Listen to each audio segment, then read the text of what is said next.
Boa noite a todos. Quem vos fala, Gustavo Piva de Andrade, diretor executivo do Instituto Dânima Simpson. Eu gostaria de dar, primeiramente, as boas-vindas, a todos os presentes.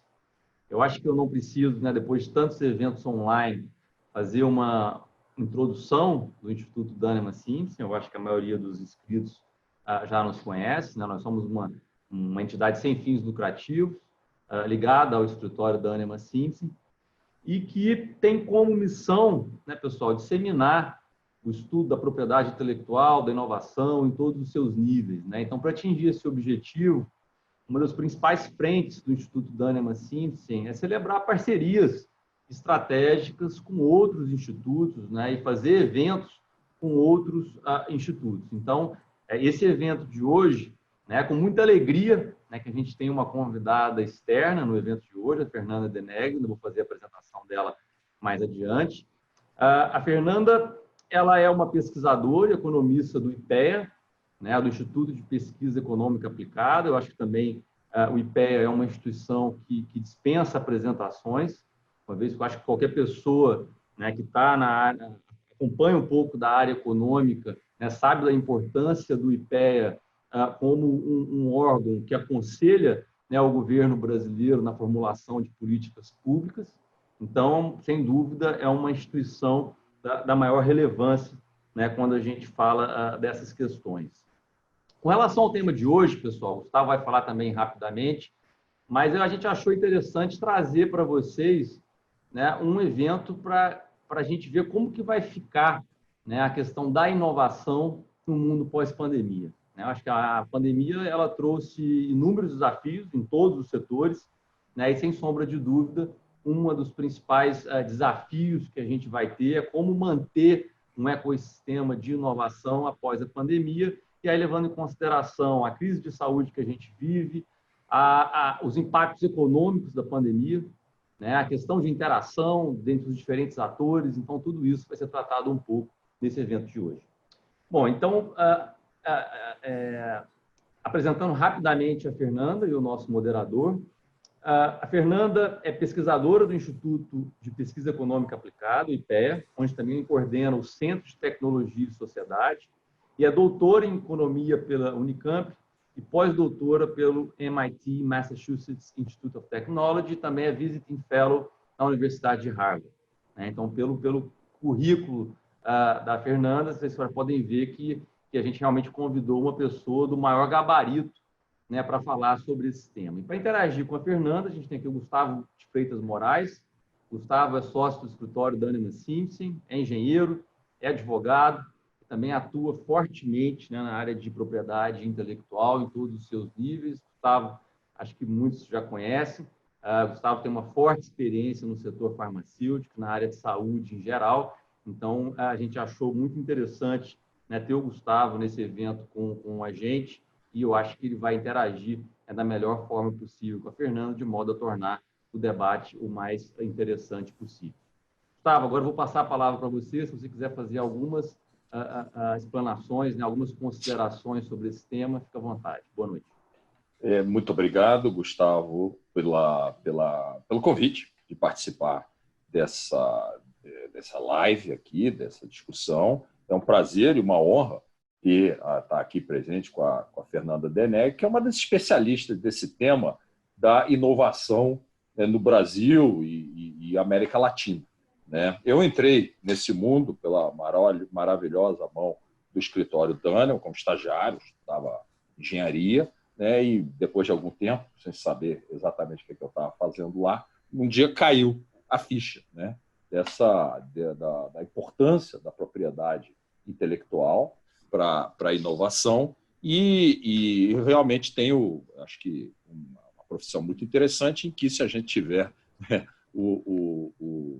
ali a expectativa mental adequada, se aprende uma coisa nova todo dia. Mas tem, nesse tema que a Fernanda vai discutir hoje com a gente, tem talvez um ponto assim que, desde os primórdios aí, da minha carreira dentro do escritório, me causou um pouco de espanto.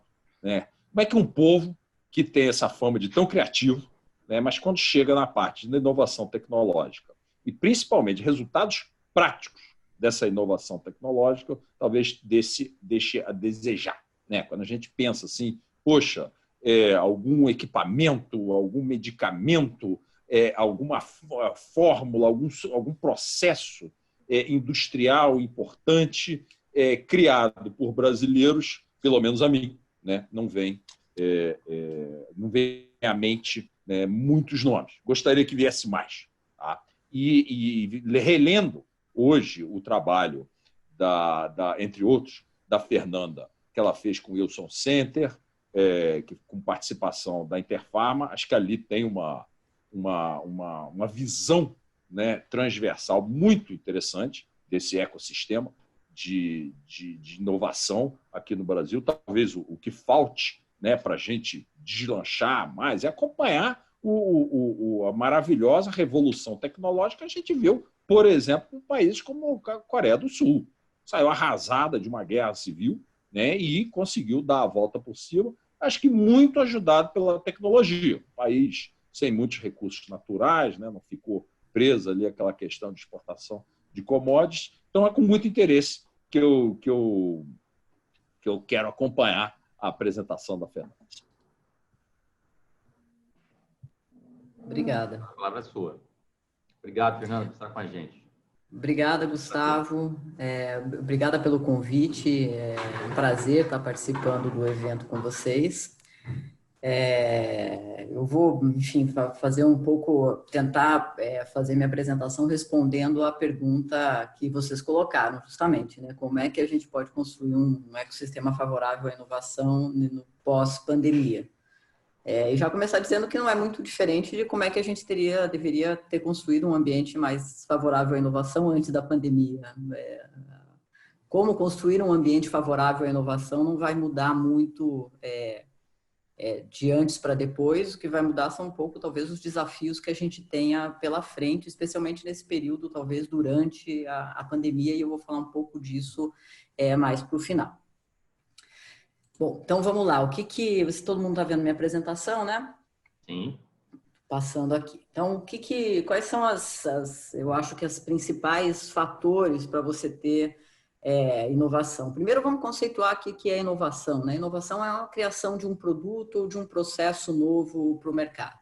Então, daí você já tira uma primeira coisa importante, que é quem faz inovação é a empresa.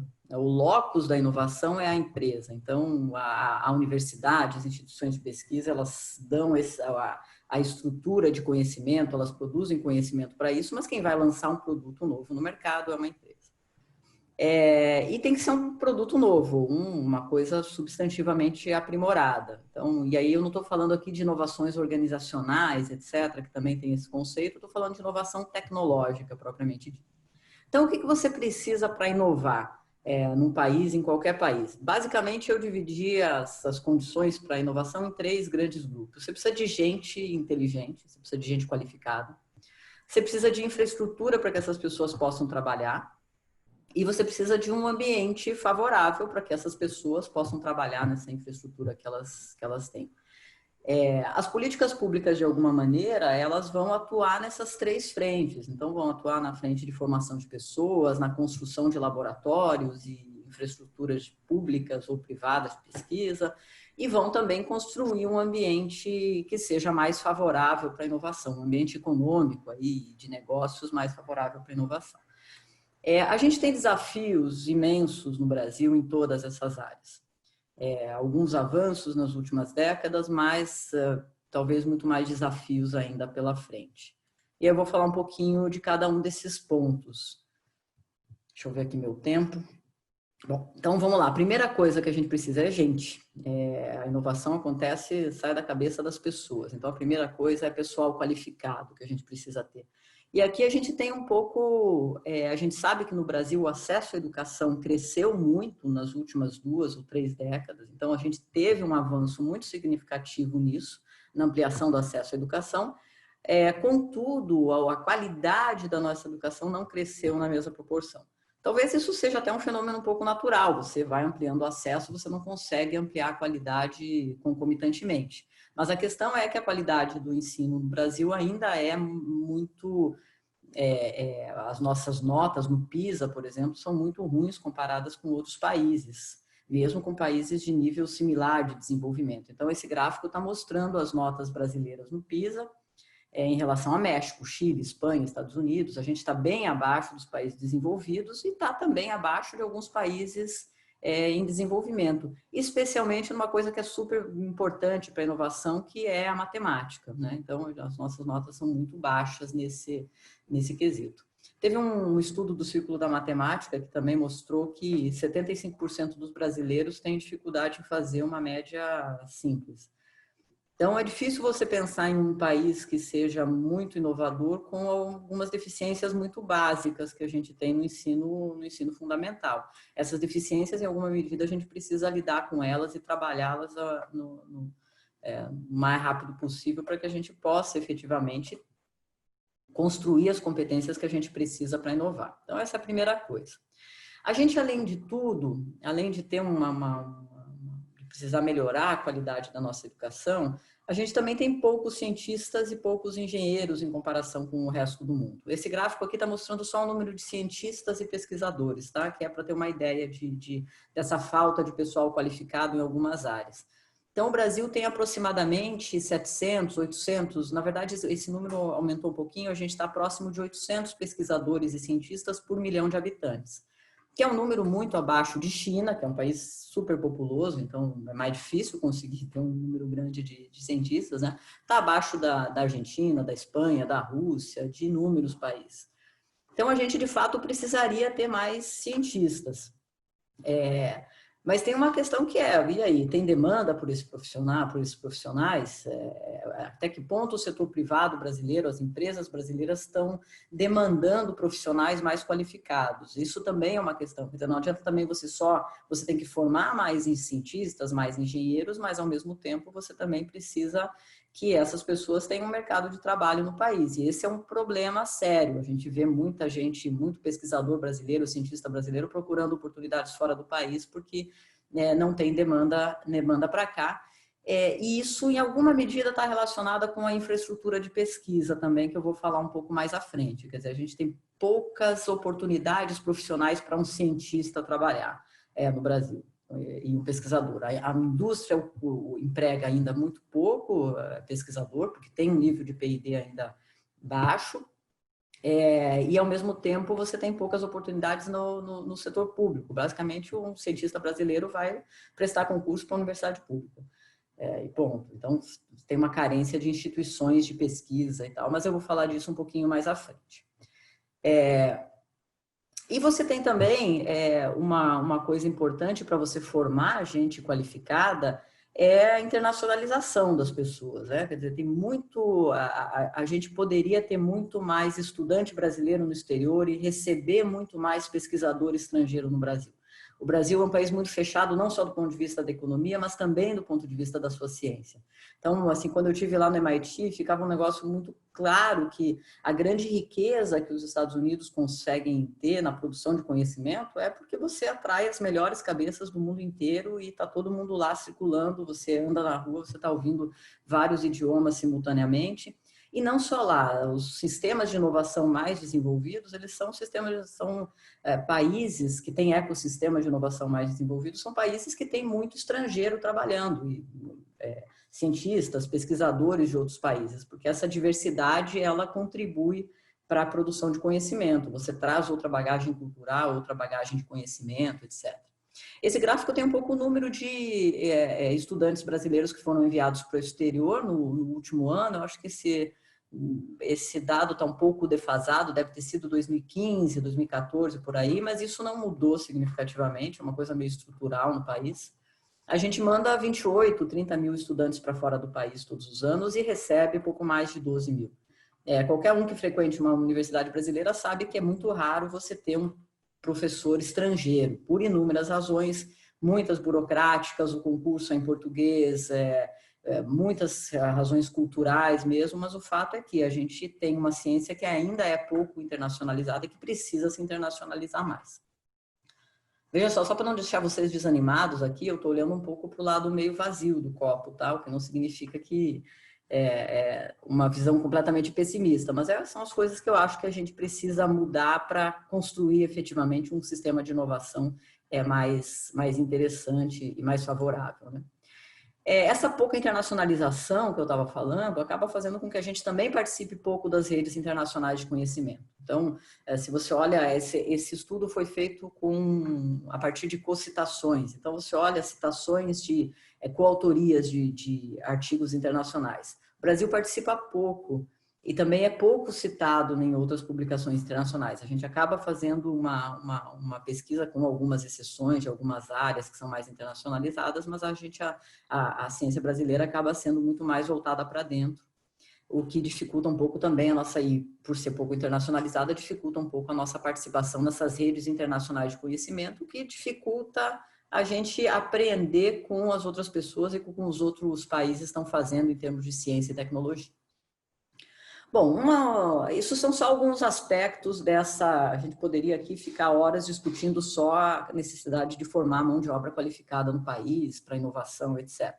Mas são só alguns insights para a gente debater, na verdade. Um segundo grupo de fatores que é importante, você precisa ter onde essas pessoas vão trabalhar, certo? Também você precisa formar gente qualificada e precisa dar oportunidade de trabalho para essas pessoas no país. Essa foto aqui é uma foto que foi tirada do Hubble, do telescópio Hubble, né? O telescópio é um exemplo de uma infraestrutura de pesquisa de grande porte, caríssima, etc., e que fez avanços gigantescos no conhecimento, mas é só para ter uma ideia de que infraestrutura de pesquisa vai desde o laboratório de análises clínicas até o telescópio. Então, até o acelerador de partículas que recentemente foi construído lá no CNPq. Então, você tem uma variedade de infraestruturas, mas é basicamente o laboratório onde o pesquisador vai poder desenvolver sua pesquisa.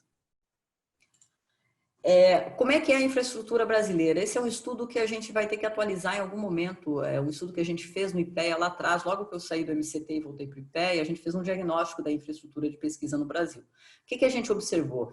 Naquele momento, ela estava relativamente atualizada, a maior parte dos laboratórios tinham sido construídos no período recente. Isso mudou agora, eu vou mostrar daqui a pouco, porque, enfim, o enxugamento de orçamento para pesquisa e desenvolvimento do governo federal com certeza afetou isso. Mas você tinha naquele momento uma infraestrutura relativamente atualizada, só que é uma infraestrutura de pequeno porte. Então, a maioria dos laboratórios de pesquisa no Brasil, eles estão dentro das universidades, dentro dos departamentos das universidades, eles são unidisciplinares e são laboratórios onde trabalha um orientador com 4 ou 5 orientandos. Então, tem um professor doutor ou 2 e mais alguns orientandos que trabalham naquele laboratório. Qual que seria a alternativa a isso? Você tem, no mundo todo, grandes instituições de pesquisa com laboratórios que você reúne 100, 200 pesquisadores voltados à pesquisa do câncer, por exemplo, ou voltados à pesquisa do cérebro. Então, a existência de instituições maiores de escala, a gente fala muito na economia em economias de escala, né? Quer dizer, você produzir uma quantidade maior traz custos menores e traz mais eficiência. Na ciência dá para usar esse conceito também, quer dizer, em infraestruturas, laboratórios, instituições maiores e com mais gente, elas ganham eficiência na produção de conhecimento, porque você troca conhecimento, porque quando você vai estar fazendo uma pesquisa sobre o DNA do coronavírus, por exemplo, você pode pegar suas amostras e pedir para alguém sequenciar e você, o pesquisador principal, está responsável por uma outra parte da pesquisa, então você ganha eficiência nesse tipo de pesquisa. E o Brasil não tem muito dessas infraestruturas. Eu posso citar algumas. A gente tem a Fiocruz, que é uma grande instituição que tem grandes laboratórios lá dentro. Você tem o CNPq, que é o Centro de Pesquisa em Energia e Materiais em Campinas, que tem grandes infraestruturas, o Instituto Nacional de Pesquisas Espaciais. Mas aí a gente vai saindo desses exemplos que a gente conhece. A Embrapa também tem laboratórios, alguns laboratórios de grande porte, mas você vai saindo dessas grandes instituições, vai ficando mais escasso a infraestrutura que a gente tem. E isso impacta tanto do ponto de vista da eficiência da pesquisa, quanto do ponto de vista de você ter efetivamente condições e oportunidades de trabalho para aqueles cientistas que a gente quer formar para produzir mais mão de obra qualificada. vocês terem uma ideia, esse gráfico aqui, quando a gente fez essa pergunta, a gente perguntou para o coordenador do laboratório quanto que custou aquele laboratório onde ele trabalhava. A maior parte das respostas foi assim, custa menos de R$500 mil ou até R$1 milhão. Se fosse atualizar para valores de hoje, seria até R$2 milhões. Então, R$2 milhões é um valor pequeno para você construir um laboratório de pesquisa. Um sequenciador de DNA talvez custe mais do que isso. Então, você está vendo que a gente tem, na verdade, laboratórios muito pequenos, com poucos equipamentos, etc. Só para ter uma ideia de como isso é diferente em outros países, isso aqui foi o resultado de alguns investimentos que foram feitos pela comunidade europeia em infraestruturas de pesquisa, em laboratórios, facilities de pesquisa, em vários países da União Europeia. E para você ter uma ideia, tem lá várias dessas estruturas, dessas facilities de pesquisa, custaram 50, 250 milhões de euros. Tem pouquíssimas que custam menos de 20 milhões de euros, por exemplo, o investimento inicial. E o número de pesquisadores efetivos dessas infraestruturas são poucas que têm até 10 pesquisadores, a maioria tem 50, 100, 200 pesquisadores. Então, você tem desde uma infraestrutura de bioinformática até uma plataforma solar, um centro de pesquisa em robótica, um centro de laser, enfim. Então, você tem uma série de infraestruturas de pesquisa que são muito maiores e que tiveram investimentos muito maiores e que é nessas instituições que, na verdade, você faz no mundo a pesquisa de ponta. A pesquisa científica e tecnológica de ponta é feita nesse tipo de instituição. Ou seja, na verdade, a pesquisa de ponta em nenhum lugar do mundo ela cabe só dentro da universidade. A universidade é uma peça fundamental, mas acaba que é uma peça fundamental principalmente para formar mão de obra, e para fazer pesquisa também, para formar pesquisadores, mas a pesquisa de ponta, tanto nos Estados Unidos, quanto na Alemanha, quanto na França, quanto na Coreia, quanto na China, ela é feita em grandes instituições de pesquisa que fazem só pesquisa.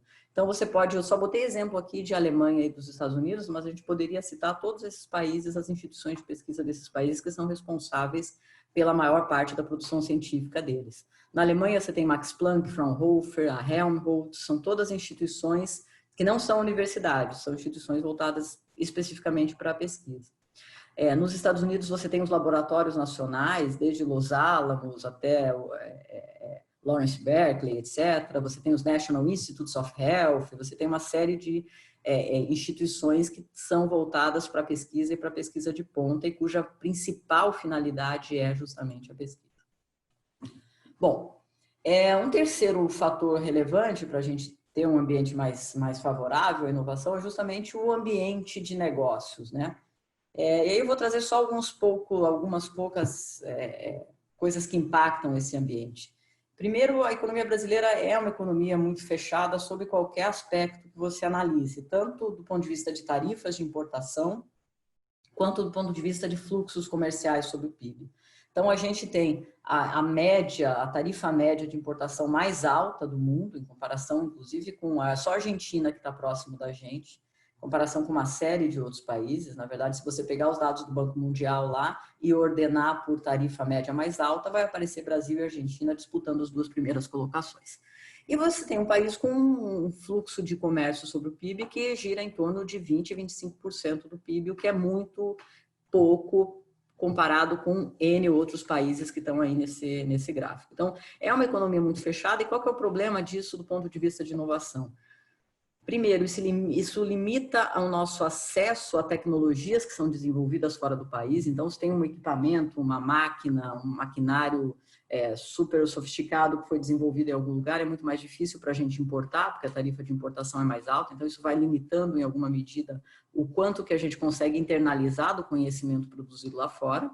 E tem um segundo movimento também, que é essa economia fechada, ela limita a competição. E não tem jeito, assim, a competição é um dos grandes motores da inovação. Então, a Nokia e a Samsung ficam disputando todos os anos quem lança a inovação mais bacana ou mais interessante no seu celular, justamente porque elas estão disputando um mercado mundial super competitivo. se não tivesse ninguém disputando esse mercado, provavelmente o estímulo a inovar e a criar alguma coisa nova para conquistar o cliente seria bem menor. Então, isso é um limitador importante também no caso brasileiro, que a gente tem que pensar em como resolver. E é uma economia fechada não só para fluxos de comércio, mas também para migração, que é a mesma coisa que a gente discutiu agora há pouco para a ciência, né? Você tem pouco profissional, pouco migrante brasileiro, essa coisa de que o país é um país que absorve bem, que recebe bem os estrangeiros e tal, eu acho que é um pouco mito da nossa cultura, na verdade. A gente tem muito pouco trabalhador estrangeiro no país, a gente manda muito pouco brasileiro também imigra, então tem um fluxo de pessoas que é muito baixo em comparação com vários outros países. Inclusive fluxo de cientistas, né, que é o mais relevante para a inovação.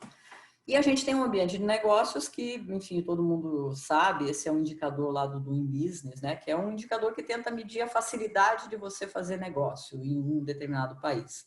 Então, a facilidade de você abrir uma empresa, de você cobrar créditos de alguém que está te devendo, de você pagar impostos, de você importar ou exportar. Então, tem várias coisas importantes na atividade de uma empresa que eles fazem esse ranking para ver até que ponto isso é fácil ou é difícil de se fazer dentro do país. O Brasil está nas últimas posições desse Doing Business desde que ele foi criado.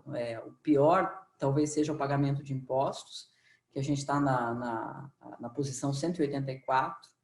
E todo mundo que tem empresa no Brasil, se você vai conversar, eles vão te dizer exatamente isso, que você leva muito tempo para pagar impostos. Não é tanto a carga tributária, mas a dificuldade em se pagar imposto, toda a complexidade do sistema tributário brasileiro, ela dificulta muito a vida das empresas, né? Isso deve ter melhorado um pouquinho em alguns desses aspectos nos últimos anos. Lá no final da gestão Temer teve alguma iniciativa no sentido de melhorar um pouco esse ambiente de negócios, mas eu acho que isso ainda é muito marginal e que isso não mudou a posição relativa do Brasil em relação aos demais países, né? Bom, e como é que estamos em termos de política pública para a inovação? A primeira coisa, e aí eu não vou falar de todas as políticas públicas, porque novamente a gente ia ficar aqui o dia inteiro só discutindo isso, mas algumas coisas que são relevantes aqui. Esse gráfico, a gente está mostrando o orçamento do FNDCT e do CNPq desde 2000 até 2019. O FNDCT é o principal fundo público de investimento em ciência e tecnologia no país. Ele tem hoje, em 2019, ele teve um orçamento menor ou muito próximo do que teve nos anos 2000, no ano de 2000, que foi o ano que os fundos setoriais estavam sendo criados. Então, você tem uma queda brutal aí no orçamento da ciência e tecnologia nos últimos 5 anos, pelo menos. Tanto no CNPq, mas principalmente no FNDCT. E isso, se você olhar o orçamento para a ciência e tecnologia e para a pesquisa em desenvolvimento em qualquer país do mundo, ele não oscila desse jeito que oscila no caso brasileiro. Então, você pode perder a Grécia, no auge da crise fiscal da Grécia, ela teve uma redução de menos de 10% no orçamento para pesquisa e desenvolvimento, e esse orçamento foi recomposto logo no ano seguinte. Então, esse tipo de oscilação no investimento, no recurso disponível para fazer pesquisa e desenvolvimento, ele é profundamente deletério, por várias razões. Primeiro, porque você acaba com a perspectiva de trabalho de uma geração toda de cientistas e pesquisadores que está se formando e que vê que não vai ter recurso para fazer sua pesquisa aqui. Segundo, porque você não dá um horizonte de continuidade para os pesquisadores que estão desenvolvendo suas pesquisas aqui no Brasil. Então, por exemplo, se tem alguém trabalhando, as pesquisas científicas e tecnológicas são, de modo geral, de longo prazo. Um exemplo agora mais recente lá, você vai pegar na USP, o Calil, o pessoal tem uma plataforma lá de pesquisa em vacinas, por exemplo. A criação dessa plataforma e a fazer pesquisas sobre vacinas leva muito tempo. Se você não tem um horizonte de continuidade desse financiamento, você interrompe e você não consegue voltar do mesmo nível onde você está. Você tem que começar tudo do zero. Então, o horizonte, você saber que existe um horizonte de financiamento de longo prazo para a tua pesquisa é fundamental. Nos Estados Unidos, todo mundo sabe que lá o Instituto Nacional do Câncer vai ter 5 bilhões de dólares por ano para pesquisa em câncer. Qualquer pesquisador da área sabe que esse orçamento vai estar lá. Ele pode não obter esse orçamento se a pesquisa dele não for boa, mas se a pesquisa dele for boa, for promissora, tiver qualidade, ele sabe que tem lá um fundo que não vai variar muito, que vai ser mais ou menos esses 5 bilhões de dólares, que vai estar disponível para financiar a pesquisa em câncer. Isso é fundamental para você fazer um planejamento de longo prazo das pesquisas em andamento. Né? E o recurso público é fundamental. Aí tem uma coisa que sempre aparece também no debate brasileiro, que nos Estados Unidos a maior parte do financiamento à pesquisa é privado. Vírgula. As empresas privadas norte-americanas, elas investem muito mais em pesquisa e desenvolvimento do que as brasileiras, é verdade. O investimento total em P&D na economia norte-americana deve ser uns 30% do setor público e uns 70% do setor privado. Mas quando você pega o investimento em pesquisa feito nas universidades e instituições de pesquisa norte-americanas, sejam elas públicas ou privadas, a maior parte do funding, a maior parte do financiamento dessas instituições é público e é do governo federal norte-americano. Então, esse gráfico está mostrando exatamente isso, que as universidades norte-americanas, mesmo as privadas, e aí estão todas elas, 54% do financiamento à pesquisa nessas instituições é do governo norte-americano. Não é muito pouco o recurso que as empresas colocam para financiar a pesquisa dentro das universidades, é 6% do recurso que essas universidades têm para pesquisa. Isso é uma coisa importante porque não vai ser isso que vai salvar, por exemplo, as universidades brasileiras ou o financiamento à pesquisa nas universidades brasileiras, porque não é isso que move a pesquisa dentro das universidades em lugar nenhum no mundo. Né? Mesmo nos Estados Unidos, que é tido como exemplo. As empresas vão investir recurso em pesquisa, sim, mas nos seus laboratórios de pesquisa e desenvolvimento, algumas vezes em parceria com universidades, etc. e tal, mas o financiamento à ciência básica, ele em qualquer país do mundo, preponderantemente público. Tem uma coisa diferente aqui nos Estados Unidos, que a gente não tem, que são os fundos da própria instituição, que são os chamados fundos de endowment, que na média das universidades americanas, eles representam 25% do recurso disponível para pesquisa. Que são doações que foram recebidas ao longo da história dessas universidades e que hoje são bastante significativas do ponto de vista do seu financiamento. No Brasil, a gente tem discutido essa possibilidade de criar fundos de endowment para as universidades brasileiras, o que seria muito interessante, mas a gente não chegaria nesse nível de 25% aqui. Eu tenho que lembrar que as universidades americanas são centenárias, bicentenárias, e estão há 100, 200 anos recebendo doações para constituir um fundo de endowment dessa magnitude que represente tanto do financiamento delas. Então, a gente também poderia criar fundos de endowment nas universidades brasileiras, mas isso também seria uma coisa que levaria tempo para se constituir como uma fonte importante de receita para essas instituições. Bom, para a gente ir concluindo, vamos para as tendências recentes e os desafios que a gente tem, alguns colocados pela pandemia, outros colocados um pouco pela crise econômica que a gente está mergulhado no país desde 2015, pelo menos, né? Aqui saíram recentemente, acho que vocês devem ter acompanhado, saiu o resultado da pesquisa de inovação tecnológica do IBGE referente ao ano de 2017. Esse resultado só saiu agora, no início de 2020, a gente fez uma análise sobre esses números, e o que a gente pode perceber é que, assim, pela primeira vez na história das fintechs, a gente teve uma redução no investimento em pesquisa e desenvolvimento em proporção do PIB. Então, em 2014 foi 0,58% do PIB, o investimento em pesquisa e desenvolvimento das empresas da fintech, né, que é o investimento privado em pesquisa e desenvolvimento no país, e caiu para 0,5% do PIB. Tá?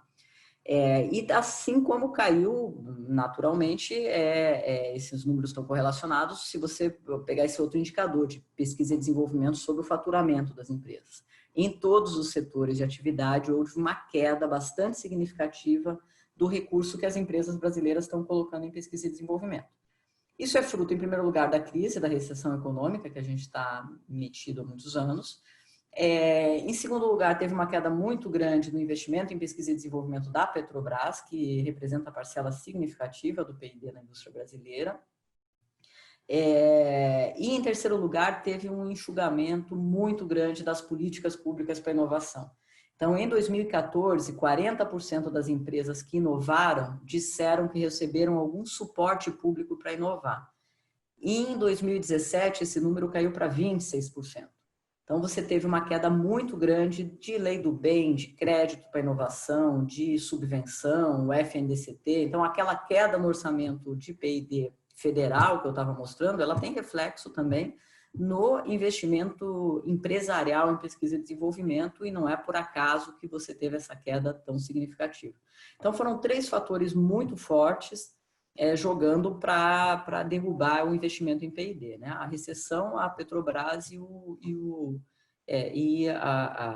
esvaziamento de algumas políticas públicas para a inovação.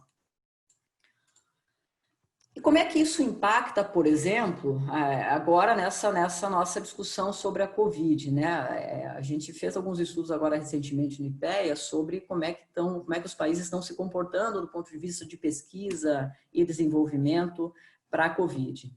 Está ficando cada vez mais claro para todo mundo que uma saída definitiva dessa crise vai depender de uma vacina ou de um tratamento mais eficaz. Então, não tem muita mágica nessa história.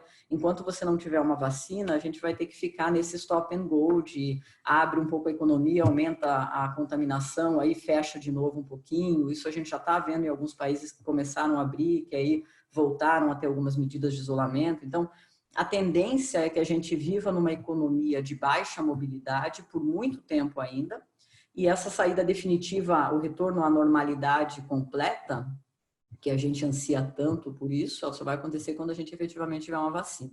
Então, você vê vários esforços aí no mundo inteiro de fazer pesquisas sobre a doença, enfim, desde aspectos epidemiológicos da doença, como é que é a transmissão, quais são os grupos mais vulneráveis, como é que a gente pode fazer para evitar uma contaminação tão grande, como é que trata, etc.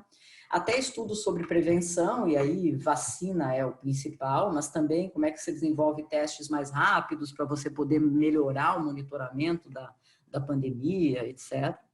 E passa também por tratamentos. Então, tem muita pesquisa sendo feita no mundo sobre medicamentos, o desenvolvimento de respiradores de baixo custo, etc. também. E aí a gente deu uma olhadinha nos ensaios clínicos que estão sendo feitos no mundo hoje. A gente já vai voltar para o debate sobre o sistema de inovação brasileiro, né? Esses dados são de uma semana, 15 dias atrás, uma semana atrás.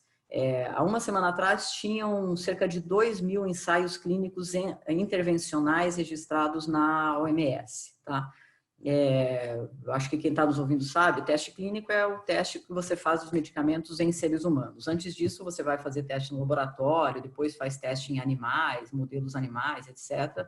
E a última fase do desenvolvimento, do teste de medicamentos e vacinas, é feito em seres humanos, que são os ensaios clínicos. Todos eles precisam obrigatoriamente estar registrados nessa plataforma da OMS, então o que a gente está falando aqui é o universo de tudo que está sendo testado em humanos hoje para a Covid. A gente tem muita coisa, tem bastante coisa com a cloroquina, mas tem muito mais coisa além disso. Tem vários antivirais sendo testados, vários anticorpos monoclonais, antibióticos, corticoides, inclusive um resultado que recentemente a gente viu que a gente soube que foi positivo foi o da dexametasona, né, que teve resultados positivos na redução da mortalidade, do índice de letalidade nos pacientes internados. Basicamente, a maior parte desses medicamentos que estão sendo testados são, na verdade, fármacos que já existem no mercado. Porque qual foi a estratégia das empresas e dos pesquisadores no momento que a pandemia estourou? É você usar medicamentos já existentes e fazer o que se chama de reposicionamento de fármacos. E o Gustavo, que entende do setor, aí pode me corrigir se eu falar alguma besteira. Então, a ideia é você pegar um medicamento que já existe, porque ele já passou pela fase 1, você já sabe da toxicidade desse medicamento, se ele é tóxico ou não para o ser humano, e você pode já testar a sua eficácia para tratamento da Covid. Então, você tem uma série de medicamentos aí no mundo inteiro sendo testados. Do ponto de vista de prevenção, tem 200 estudos que a gente classificou, a gente fez uma classificação desses ensaios e classificamos 200 deles como prevenção, 145 são para testes e tem 56 atualmente 56 vacinas em teste clínico já. Alguns desses testes existem vários testes da vacina de Oxford, por exemplo, então não significa que são 56 vacinas, mas são 56 testes sobre as 10 ou 15 vacinas que estão atualmente em fase final de teste clínico no mundo. E como é que o Brasil está nessa história?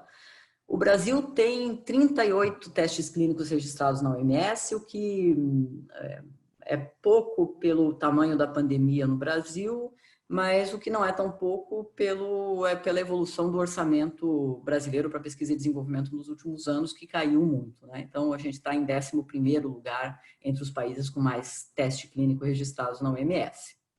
E aí uma coisa que a gente viu também, que foi uma outra notinha técnica que a gente fez, ok, já que tem todas essas possibilidades aí, essas tendências de pesquisa, tem uma série de perguntas que a gente ainda não sabe responder sobre a doença, sobre a pandemia, o que os países estão fazendo do ponto de vista de política pública para acelerar o processo de pesquisa e produção de tecnologias na área.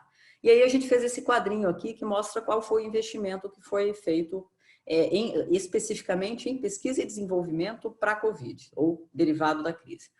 Os Estados Unidos, para vocês terem uma ideia, investiram 6,1 bilhão de dólares em pesquisa sobre a Covid, depois que a pandemia estourou. São 6,1 bilhão de dólares adicionais ao orçamento de pesquisa e desenvolvimento do país, tá? O que significa 4,1% do orçamento federal em P&D do país.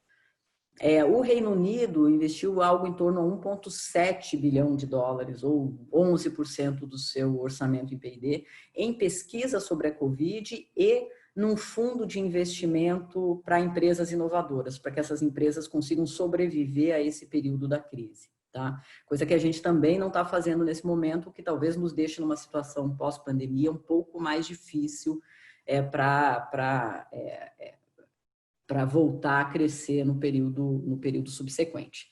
O Canadá também botou 1 bilhão de dólares só em pesquisa sobre a Covid, o foco do Canadá muito em vacina, então tem muita coisa sobre vacina que está sendo feita no Canadá. A Alemanha também, 2,3 bi. O Brasil, enquanto isso, colocou 470 milhões de reais ou 100 milhões de dólares nisso, que é 1,8% do orçamento federal em P&D, que já era baixo no ano passado. Então, nossos esforços ainda para incentivar a pesquisa e desenvolvimento sobre a Covid, sobre o coronavírus, ainda são muito modestos, mesmo em relação aos nossos investimentos em P&D do ano passado.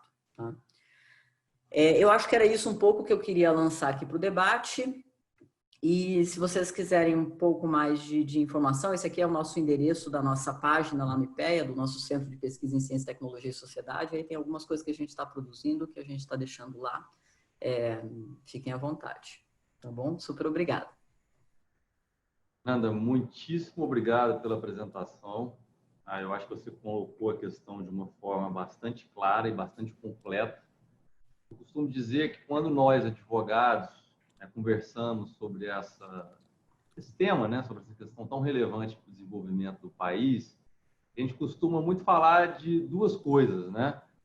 Questões fiscais, legislação e, no caso do advogado de propriedade intelectual, obviamente, do NPI, né, de como que a gente pode ajudar o NPI a desenvolver o seu papel de uma forma mais eficiente, né? Então, eu acho interessante quando a gente traz, por exemplo, você, como economista, você dá uma visão muito mais ampla do tema e a gente vê que esse tema é bastante complexo, né? Ou seja, você colocou ali na sua apresentação diversos gargalos que o Brasil enfrenta.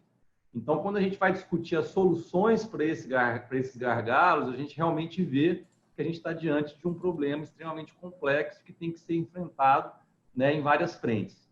Eu já tenho algumas perguntas e alguns comentários, mas antes eu gostaria de passar para o Gustavo, né, na qualidade do nosso debatedor, já de fazer os primeiros comentários deles e também de colocar algumas perguntas e alguns comentários para a Fernanda.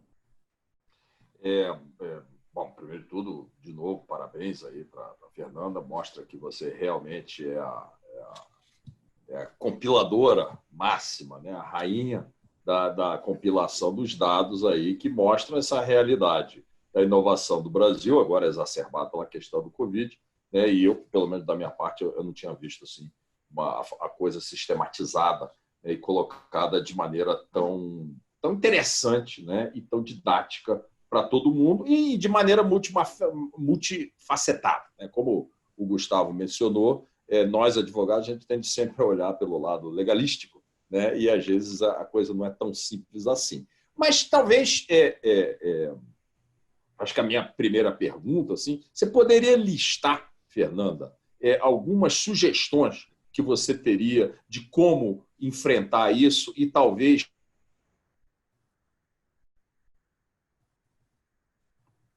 O Gustavo travou aqui para mim. Travou, né? Travou para mim também. Ele quer dizer que vocês não ouviram? Gustavo, travou. Algumas sugestões de como enfrentar e aí você travou. Voltou agora? Voltou. Pô, eu fiz a minha melhor intervenção da vida e travou. Poxa. Mas como enfrentar essa realidade e talvez realizar meu sonho, né? Que antes da minha aposentadoria, né, ou antes do meu fim do prazo de validade, ver aquelas invenções brasileiras aí circulando o mundo, ver pesquisadores brasileiros sendo reconhecidos. Você poderia fazer algumas sugestões do que a gente poderia melhorar? Sim, então, eu até no final desse livro que você citou, que é onde eu trago boa parte desses elementos que a gente está discutindo aqui hoje, tem lá um capítulo que é sugestões de política, de modo geral, né? E, assim, o que dá para dizer? Primeiro, que não tem uma bala de prata nessa história, não tem uma coisa que seja o limitador aí para a inovação no Brasil. Você tem que resolver uma série de coisas. Você tem que abrir mais economia, você tem que investir na melhoria do ensino básico, você tem que internacionalizar as universidades, e aí mudando a forma como as universidades contratam as pessoas mesmo. Você tem que ter, sei lá, concurso público, então tem que ter concurso público também em inglês, você tem que abrir, pelo menos na pós-graduação, a possibilidade de pesquisadores de fora, você tem que incentivar mais pesquisadores brasileiros a irem para fora, você tem que melhorar o ambiente de negócios, e aí desde pequenas legislações locais ou às vezes federais que atrapalham o funcionamento das empresas é fundamental, especialmente para a inovação, porque se você pensar que boa parte das inovações são empresas que estão, startups que saíram de universidades com uma nova ideia, etc. No Brasil, você vai levar muito tempo para abrir uma empresa,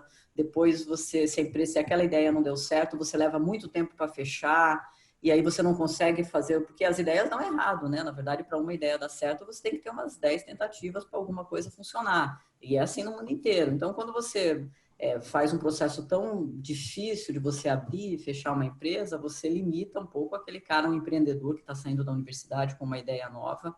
Ele tem poucas tentativas, na verdade, para aquilo funcionar. Então, tem uma miríade, na verdade, de sugestões e de melhorias que a gente tem que fazer, que vão além de só colocar mais recurso, por exemplo. Tem desde essa melhoria desse ambiente de negócios, que é uma série de mudanças legais necessárias para fazer, até a internacionalização da nossa ciência, passando também pela construção de uma infraestrutura de pesquisa de grande porte.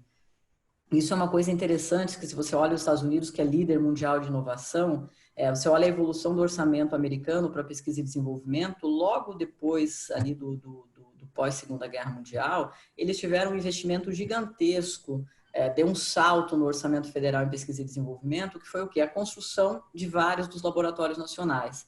A gente tem uma infraestrutura de pesquisa até relativamente avançada em comparação com os países em desenvolvimento, mas a gente ainda falta muito. A gente precisaria fazer investimentos planejados e de longo prazo, etc., em ter mais infraestrutura de pesquisa, por exemplo. Então, tem uma série de coisas que a gente tem que melhorar no Brasil. Assim. Por um lado, é ruim porque parece, pô, tem tudo para fazer ainda. Mas, por outro lado, é bom porque qualquer coisa que você faz, você está avançando já, né? Assim, tem muita coisa para fazer. Então, dá para começar por algum lugar em algum momento, né?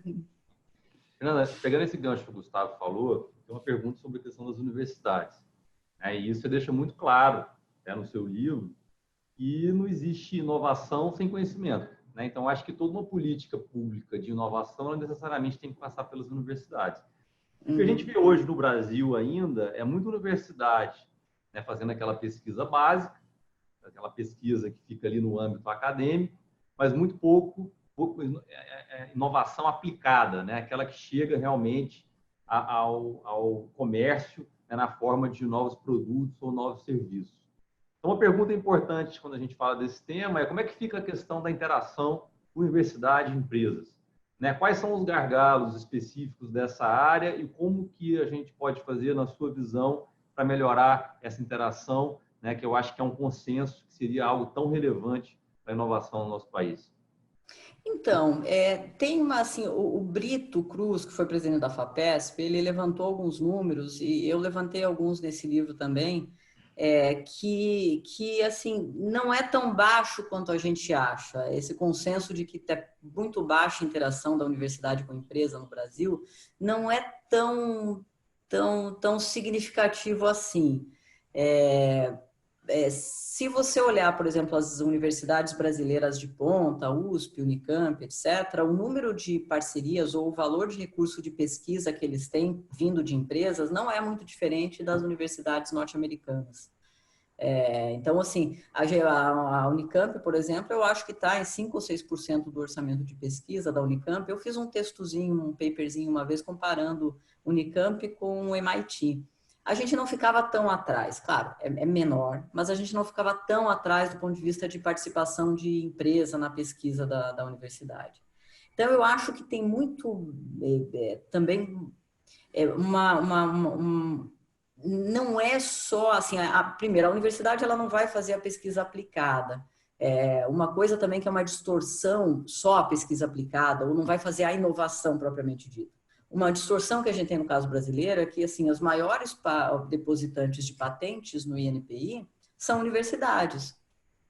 Aí por quê? Porque assim, a universidade ela não vai usar, ela não vai produzir aquilo. Para que uma universidade vai patentear alguma coisa se eu não vou instalar planta produtiva para aquilo? O interesse da universidade em patentear é quando ela possa depois licenciar essa tecnologia para uma empresa que aí sim vai pegar aquela ideia e vai produzir. No caso do Brasil, tem muita, e no mundo todo, as universidades depositam menos patentes do que as empresas. No caso do Brasil, são as universidades que mais depositam patentes. E muitas dessas patentes nunca vão ser licenciadas, nunca vão chegar ao mercado. Por um lado, porque tem um movimento muito grande da universidade em querer fazer coisa aplicada, justamente com base nesse pressuposto de que a universidade não faz coisa aplicada, então vamos fazer, vamos patentear. Mas aí você encheu o INPI de patentes que depois não vão ser usadas, porque a universidade não sabe como fazer a produção, ela não é uma empresa, né? E, por outro lado, você tem pouca demanda do setor produtivo brasileiro também.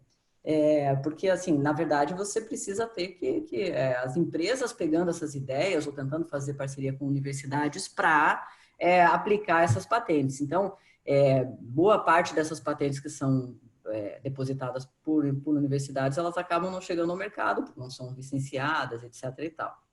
Então, eu acho que tem que dar uma relativizada nesse nosso consenso de que não tem muita pesquisa aplicada. Até tem, acho que tem outros gargalos aí envolvidos, que é a demanda do setor produtivo mesmo, que é talvez a burocracia para você abrir ou fechar uma empresa, etc., que é a existência de poucas startups. Então, o ambiente de negócios também pesa nisso. Quer fazer um comentário? Eu vejo assim um dos pontos trágicos, né, realmente essa falta de interação entre universidade e empresa no Brasil, resultando em produtos ou processos práticos, né, que tem a interação, mas quando a gente vê assim, poxa, que deu origem lá a algo que impactou a nossa vida prática, pelo menos da minha parte, eu vejo pouco.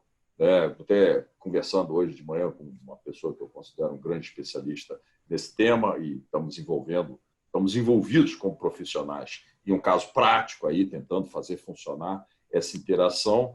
A gente até elencou algumas coisas aqui que dificultam essa interação, falta de cultura dentro das empresas em querer chegar nas empresas não, desculpa, nas universidades, em querer chegar a esse resultado prático. A impressão que dá me perdoa a fraqueza, é que alguns dos atores do lado da universidade ficam satisfeitos quando vem ali uma recompensa puramente acadêmica, talvez um paper publicado, uma patente depositada, e não em se chegar a um resultado prático. Talvez algo mais turbinado, como a lei Bayh-Dole lá nos Estados Unidos, que acaba, se a universidade não tem um interesse mais prático na invenção, acaba até dando a propriedade intelectual daquela invenção para o inventor ou os inventores. A gente vê uma grande quantidade de empresas nos Estados Unidos que saíram,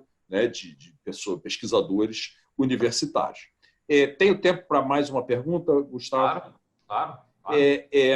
Você deve lembrar, eu já estou falando, me desculpe me falar aí no tempo passado do verbo, mas das parcerias de desenvolvimento produtivo, as PDPs, né?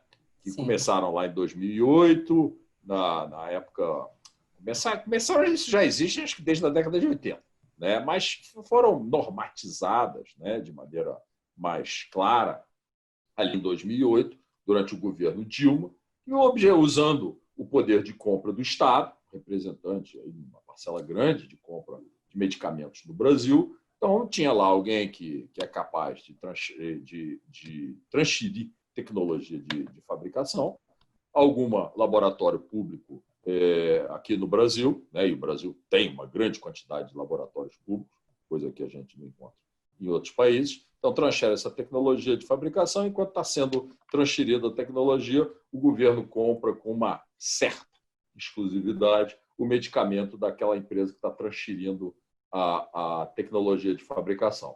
Eu falei um pouco até no tempo passado, porque a gente não sabe, né, como é que esse projeto vai prosseguir, e se vai prosseguir. Já não sabia na época do ministro Mandetta, que chegou até a extinguir algumas PDPs, que aparentemente não estavam andando.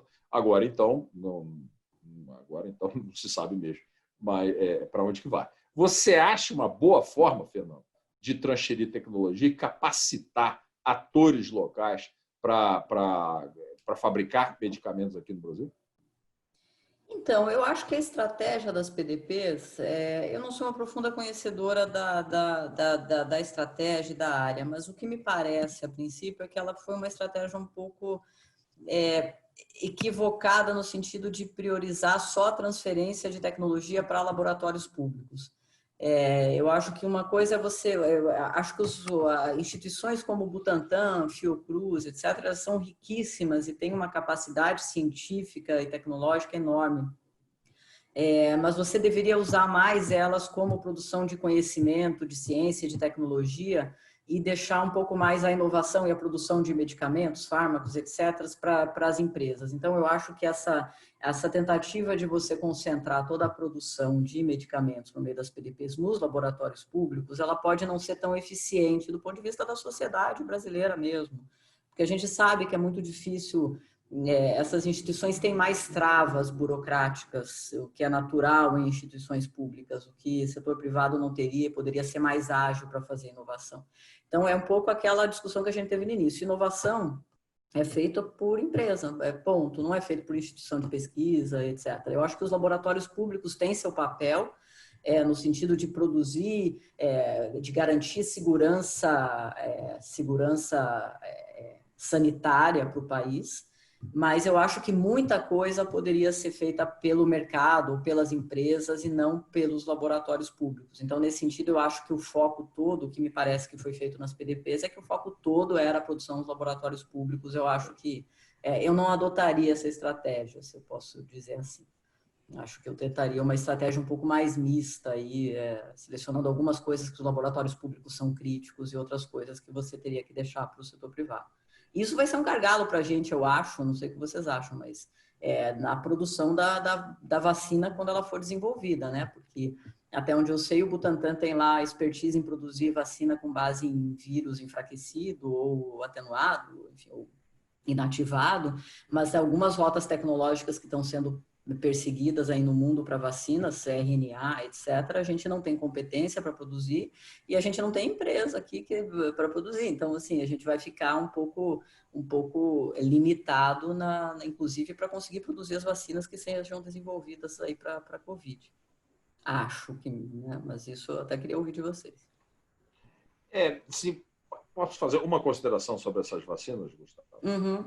Gustavo, a gente tem ali até uns mais 15 minutos aí para a gente discutir. Eu acho que essa parte é a parte coisa rápida. Você tocou um ponto muito interessante. Aliás, eu assisti aqui um debate hoje mais cedo relativo às vacinas. E é um grupo de jornalistas, né, que acompanha essas notícias na área médica, na área farmacêutica em geral. E o assunto hoje era basicamente só a Covid, né? E a grande quantidade de vacinas que está sendo testada, a maior parte esse repurpose, né, e usando já algumas pesquisas, que era vacina para Ebola, vacina para outros vírus parecidos, para o MERS, né, para o SARS e para aquele do Oriente Médio, né, que são coronavírus também. E aqui no Brasil, a gente já está vendo aqui que, aparentemente, 2 testes clínicos vão ser feitos aqui, da vacina de Oxford, né, e o Butantan com a Sinovac chinesa, que é vírus atenuado. O Oxford não, é tal do cavalo de Troia. Né? Você acha, Fernanda, que fazer teste clínico aqui, de alguma maneira, proporciona e abre espaço para mais inovação no Brasil? Eu acho que participar de teste clínico, você vai acumulando conhecimento, criando competências, etc. Eu acho que é fundamental. Acho que sim, e acho que o Brasil participa pouco dos testes clínicos mundiais, inclusive. Se a gente vê os dados não só de Covid, mas de outros, a gente participa muito pouco e participa menos ainda nos estágios iniciais, né? Que são os estágios mais intensivos em conhecimento ainda, né? A gente participa pouco e quando participa mais das fases 2, 3 e da farmacovigilância, né? Que é a tal da fase 4. Então, eu acho que sim, eu acho que isso é uma maneira de construir conhecimento e competência para poder produzir, etc. Realmente tem pouco teste clínico aqui, até porque precisa de 2 aprovações. Né? Tem um projeto de lei para facilitar isso, mas eu acho que não andou, não por causa de Covid. A CEP mais Anvisa, né? Exatamente. Então, ali... realmente mas nos Estados dificulta. Unidos não é assim também, não, Gustavo? Porque também tem comitês de ética nos Estados Unidos e depois vai para o FDA. Eu imagino que seja mais prático, porque eles fazem teste clínico a rodo. Você está certíssimo, né? Mas anda bem mais facilmente, ainda mais para a Covid, que agora, né? Sim. As aprovações são muito mais rápidas, e tanto que na vacina de Oxford, a maior parte dos pacientes é lá nos Estados Unidos. Aliás, tem muita gente que fala e tal, que teste clínico é feito em países no estado de desenvolvimento mais baixo e tal, porque deve ser uma bobagem, né? As cobaias, né? Do jardineiro fiel e tal. A grande parte dos testes clínicos é feito nos Estados Unidos e na Alemanha, né? Por várias razões. Afinal de contas, o paciente tem que testar e tem que voltar para dizer como é que ficou, se está com dor de cabeça, se o cabelo está bonito, se não está, né? Tem que... Não é tão... Aliás, é bastante complicado um teste clínico. Então, vamos ver como é que andam esses aí. O que eu li em algum momento é que uma das razões que o Brasil foi incluído dessa vez é que é mais fácil, por razões absolutamente trágicas, mas é mais fácil encontrar pacientes de Covid aqui no Brasil, né, do que em outros países. Você mencionou o Jardineiro Fiel, desculpa, Gustavo. Eu achei o filme lindo quando vi, etc. e tal, mas ele prestou um desserviço para o debate sobre inovação em saúde brutal, né? Porque assim, não é verdade. A maior parte dos testes clínicos são realizados nos países centrais que estão desenvolvendo pesquisa e é engraçado, nos Estados Unidos você vê teste clínico muito mais como uma oportunidade de tratamento para o cara que não tem mais tratamento no mercado, o cara está desenganado, aí o cara vai atrás de alguém que esteja fazendo um teste clínico para testar um novo medicamento, porque é a única alternativa que ele tem, já que o tratamento convencional não deu resultado para o cara, né? Eu conheço gente que foi para os Estados Unidos fazer teste clínico para medicamento de câncer, porque é meio que uma oportunidade também para o paciente ter um tipo de tratamento que ele não tem oportunidade. Né? Isso mesmo. É isso aí. Só tem uma pergunta. Fernanda, na pergunta anterior, quando a gente falou de universidade e empresa, você que falou da parte de patentes, né? Então, nós, como somos um instituto cujas raízes é na área de propriedade intelectual, naturalmente eu vou ter que, né, fazer uma pergunta a esse respeito. Você chegou e falou que muitas vezes a universidade, o interesse dela está na patente, não necessariamente na introdução do produto no mercado, mas em ter a patente, em ter aqueles direitos, poder naturalmente licenciar isso para uma empresa que, por sua vez, na qualidade de licenciada, vai introduzir aquele produto no mercado. Agora, o que acontece, Fernanda, é que muitas vezes essa patente ela não existe, né? Porque, como que a gente sabe, o NPI, historicamente, vem demorando aí diversas áreas mais de 10 anos para examinar um pedido de patente.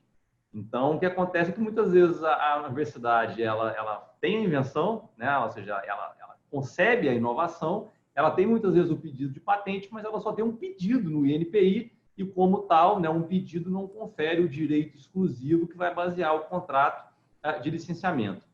O INPI tem melhorado, né? Existe um projeto, né, em trâmite no INPI atualmente que tende a diminuir bastante esse backlog. A minha pergunta para você, Fernanda, o backlog do INPI, né, ele é visto no meio acadêmico, no meio dos economistas, como mais um gargalo da inovação no Brasil? Como é que vocês veem essa questão e como eu queria que você desse um pouquinho da sua perspectiva em relação a esse tema.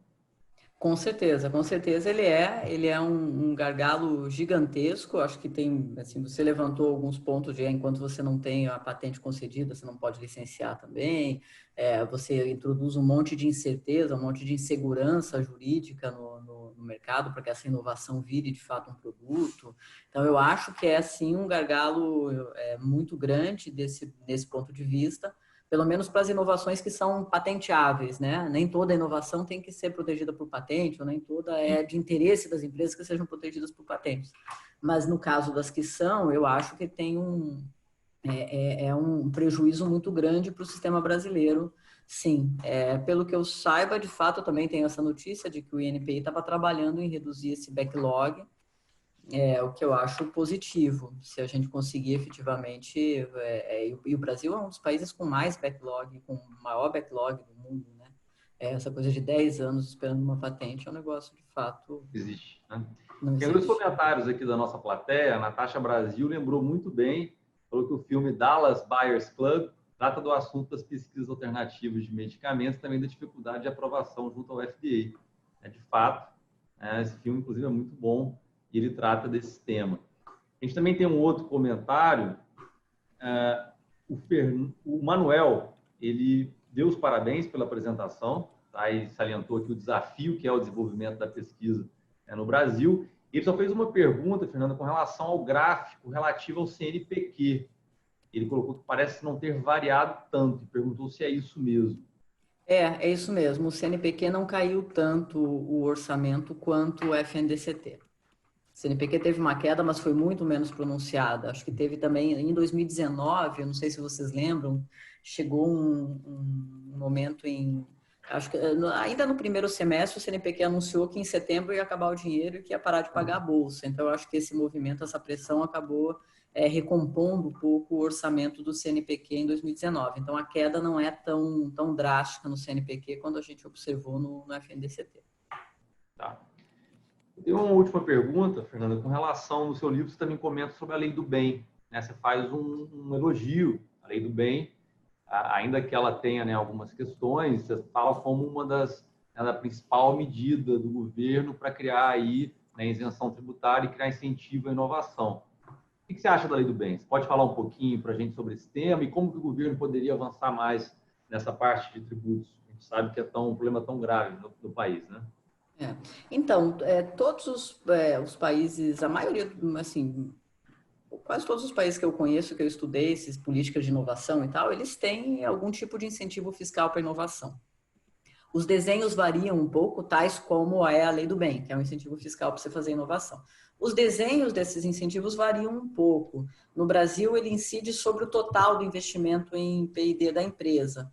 Na França, se eu não me engano, outro país europeu que eu estudei, ele incide só sobre o valor adicional. Então, a empresa só ganha incentivo por aquele investimento adicional que ela faz em P&D. Então, tem desenhos diferenciados e a gente, eventualmente, poderia até discutir, melhorar o desenho da lei do bem, à luz das melhores práticas e do que você já tem de evidências no resto do mundo. Mas o fato por que eu falei bem da lei do bem? Todas as evidências que eu tenho e todos os estudos científicos que eu vi, tanto no resto do mundo quanto no Brasil, mostram que o incentivo fiscal ele tem um efeito positivo sobre a propensão da empresa a investir em P&D e sobre o volume de investimento em P&D das empresas. E no caso brasileiro, todos os estudos que eu vi chegaram a esse resultado, que as empresas que foram beneficiárias da lei, eu fiz 1 ou 2 desses, e teve outros pesquisadores que eu conheço que também fizeram, que os incentivos fiscais da lei do bem, eles ampliam o investimento em P&D das empresas. Então, em alguma medida, ele está cumprindo o seu papel, que é ampliar o investimento em P&D das empresas. Acho que sempre tem um espaço para melhorar, acho que o desenho pode ser eventualmente melhorado, inclusive para talvez contemplar o investimento adicional e não todo o investimento. Você pode pensar em como melhorar o desenho, mas a princípio funciona, entendeu? Então, a minha defesa da lei do bem é que, a princípio, as evidências que a gente tem é que ela funciona. Diferentemente, por exemplo, da lei de informática, que todas as evidências que eu já li é de que ela não funciona. e ninguém questiona, ou quer dizer, questiona, mas enfim, tem muita pressão para a manutenção da lei de informática tal como ela está, muito embora seja uma coisa que tem 1000 e tantos objetivos e que não funciona adequadamente para incentivar a inovação. Então, enfim, por isso que quando falam em reduzir recurso, cortar orçamento e tal, o pessoal já vai de cara na lei do bem, que é um dos poucos instrumentos que aparentemente funciona, né? Claro que a gente pode até chegar em algum momento fazer chegar a outras evidências, dizer que aí parou de funcionar, mas até onde eu sei, todos os estudos que eu vi mostraram que ela funciona. Pena que foi suspensa na época do governo Dilma. Foi na época do Temer, não foi? No primeiro ano? Dilma. Foi Dilma ainda, Agora voltou, ainda tá, né? Nada contra Dilma. Ainda tá funcionando agora, né? Tá, mas aí, pô, você vai lá, faz todo um planejamento financeiro, né, com base nos incentivos fiscais, que não são poucos, só a lei do bem é boa, né? E de repente é suspenso, né, qualquer dificuldade que tem, ou cortada, teve uma época que teve um trim, teve pequenas mutilações, né? Então, realmente, vida dura para quem quer investir em inovação no Brasil. É um desafio. Eu acho que é. Um comentário, quando a Fernanda ela falou sobre a questão dos estudantes, né, o quão importante é essa questão do intercâmbio entre os estudantes, principalmente aqueles, né, de um mais alto nível. Eu me lembro que eu tive a oportunidade, né, de estudar nos Estados Unidos, eu me lembro a quantidade de chinês e coreano na universidade. Né? E não por acaso, hoje, quando a gente fala da guerra comercial entre Estados Unidos e China, uma das medidas do Trump está sendo restringir o acesso dos estudantes à China, né? Principalmente de engenheiros, em cursos de engenharia, MIT, Harvard, etc. Então, ou seja, o que é um tiro no pé do Trump, eu acho absurdo, porque essa é a riqueza dos Estados Unidos, ter um monte de gente, em tudo quanto é lugar. É isso, com certeza. Não, eu achei muito interessante, né, essa sua perspectiva. Eu acho que realmente o Brasil ele só teria a ganhar, né, recebendo cada vez mais alunos e professores, e o inverso também é verdade. Né? Claro. Bom, pessoal, a Natasha aqui também fez uma pergunta relacionada ao INPI. De certa forma, eu acho que a Fernanda já respondeu. Ela pergunta se o esforço do INPI para acabar com o backlog, né, tende a estimular o investimento em P&D no Brasil, já que as empresas podem se sentir menos estimuladas. Né? Eu acho que na medida que a Fernanda falou que o backlog é um entrave à inovação, eu acredito que a sua resposta seja positiva, correto, Fernanda? Sim, acho que sim. Acho que é aquela coisa, né? Não é a bala de prata, é mais um tijolinho para construir um ambiente mais favorável. Também não é assim, reduzir o backlog e a gente vai virar um país inovador. Também não vai ser tanto assim, porque tem uma série de outros gargalos aí importantes também. Sem dúvida. Gustavo, tem mais um comentário, alguma pergunta? Olha, essa questão dos estudantes, coisa rápida, uma curiosidade cultural. Dos estudantes chineses que vão para os Estados Unidos e voltam, uma boa parte deles voltam, né? Tem até um nome, lá não é o Haigi, né? Se a Xinxin tiver aí, vai corrigir minha pronúncia, né? Que é tartarugas do mar. Né? E vários voltam, né? E fazem empresas, né? na China e por aí vai. Eu sei que o Trump não gosta muito disso, mas eu acho que é motivo assim, de orgulho para a humanidade, esse intercâmbio aí dos dois, né? E eu acho que mutuamente benéfico, né? Para ambos. Seria lamentável se isso parasse. Com certeza. Bom, pessoal, eu acho que a gente pode finalizar então. Fernando, queria te agradecer demais, tá, por ter aceitado o nosso convite, ter contribuído aqui com uma apresentação tão brilhante e tão interessante.